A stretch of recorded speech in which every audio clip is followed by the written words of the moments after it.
I don't have to tell you things are bad. Worse than bad. Everybody's out of work or scared of losing their job. The dollar buys a nickel's worth. Banks are going bust. Shopkeepers keep a gun under the counter. Punks are running wild in the street. The air is unfit to breathe. Our food is unfit to eat. We sit watching our TV as if that's the way it's supposed to be. It's like everything everywhere is going crazy, so we don't go out anymore. We sit in the house. All we say is, please, at least leave us alone in our living rooms. Well, I'm not going to leave you alone. I want you to get mad. You've got to say, I'm a human being. God damn it. My life has value.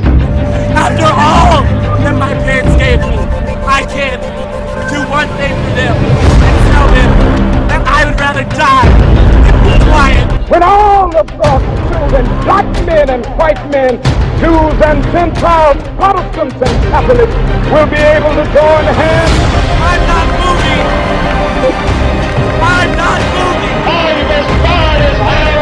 I am not going to take this anymore. To the people of the world, we urge you to assert your power so that all people who feel wronged by the corporate forces of the world can know that we are your allies. As one people, join us and make your voices heard. They have taken our houses. They have taken bailouts from taxpayers. They have perpetuated inequality and discrimination. They have poisoned the food supply. They have profited off the torture of countless animals. They have continuously sought to strip employees of the right to negotiate for better pay and safer working conditions. They have held students hostage with tens of thousands of dollars of debt on education. They have influenced the courts to achieve the same rights as people with no responsibility. They have sold our privacy as a commodity. They have used the military and police force to prevent freedom of the press. They determine economic policy. Despite the catastrophic failures their policies have produced, they have donated large sums of money to politicians. They continue to block alternate forms of energy to keep us dependent on oil. They continue to block generic forms of medicine, endangering lives in pursuit of profit. They covered up oil spills, purposefully kept people misinformed and fearful through their control of the media. They have participated in the torture and murder of innocent civilians overseas. They continue to create weapons of mass destruction.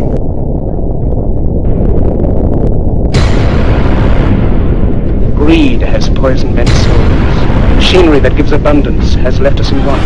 You think too much, feel too little. You need humanity. Don't give yourselves to brutes, men who despise you, enslave you, who regiment your lives, tell you what to do, what to think, and what to feel. Don't give yourselves to these unnatural men with machine minds and machine hearts.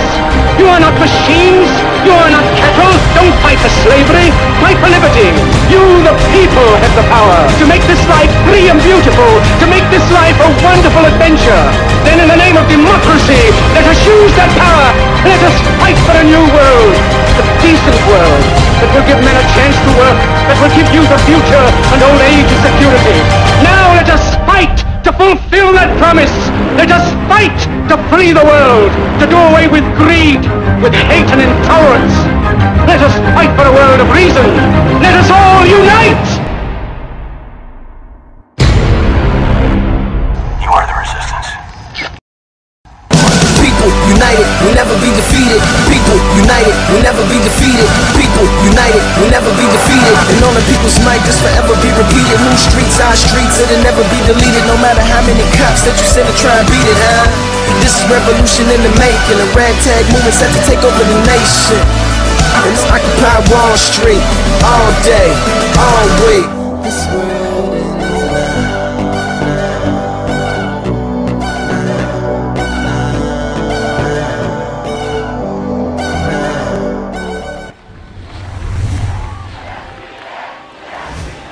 We shall overcome. Yes, we can.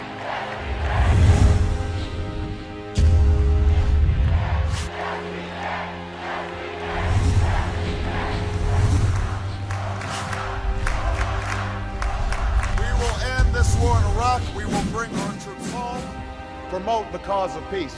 Nobel Peace Prize is to be awarded to President Obama. Your reaction was decidedly mixed. Obama should give up his prize. We still have troops in Iraq. We are dropping drones in Pakistan that are killing innocent people. Ordering airstrikes on Libya. Sending 17,000 more American troops to Afghanistan. Unmistakably pro-war.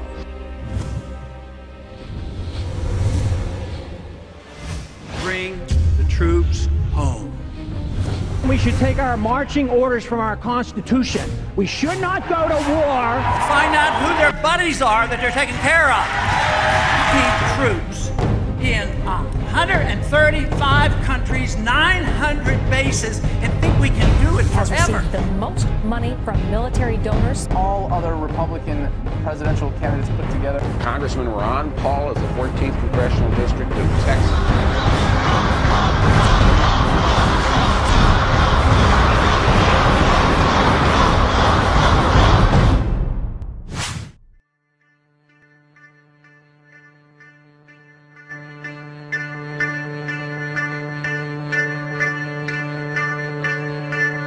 The government has to take care of us from cradle to grave, and if you think our government should police the world and spend hundreds of billions of dollars on a foreign policy that we cannot manage.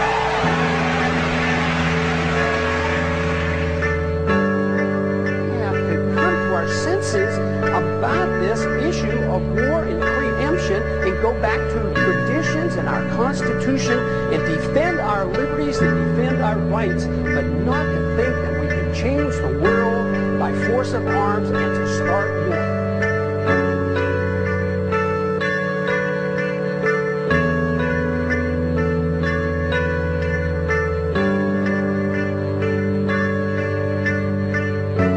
We can achieve much more in peace than we could ever achieve in these seedless, unconstitutional, undeclared wars.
Maximizes individual liberty and restrains the government from doing the things they should be doing. A lot of times I'm asked now, where are you getting the support? How come you're doing so well on